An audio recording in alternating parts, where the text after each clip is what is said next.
మన్యం జిల్లా పార్వతీపురంలో భారత మాజీ ఉప ప్రధాని బాబు జగజీవన్ రావు జయంతిని పురస్కరించుకుని ఘనంగా వేడుకలు నిర్వహించారు. ఈ సందర్భంగా మంత్రి బీసీ జనార్దన్ రెడ్డి ఆయన విగ్రహానికి పూలమాల వేసి నివాళులర్పించారు.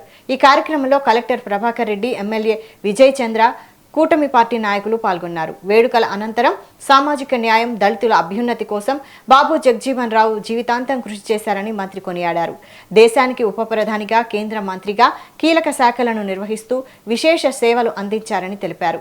తెలంగాణ వ్యాప్తంగా ఘనంగా బీజేపీ ఆవిర్భావ భారతదేశపు ఉప ప్రధాని కాకుండా ఆయన గురించి చెప్పాల్సి వస్తే ఒక బంగ్లాదేశ్ యుద్ధంలో ఆయన చాలా ఆల్రెడీ గ్రీన్ రెవల్యూషన్ తీసుకొచ్చి హరిత విప్లవం తీసుకొచ్చారు, నీల విప్లవం తీసుకొచ్చున్నారు. ఇప్పుడు న్యాయ వ్యవస్థలో చాలా వరకు మార్పులు ప్రధాన కారణం బాబు జగజీవన్ గారు. ఆయన న్యాయశాఖ మంత్రిగా ఉండేటప్పుడు చాలా వరకు మార్పులు తీసుకురావడం జరిగింది.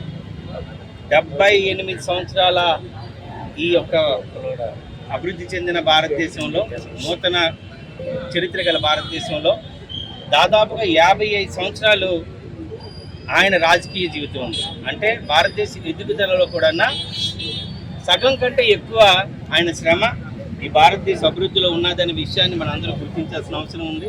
భారతదేశపు ఉప ప్రధాని కాకుండా ఆయన గురించి చెప్పాల్సి వస్తే ఒక బంగ్లాదేశ్ యుద్ధంలో ఆయన చాలా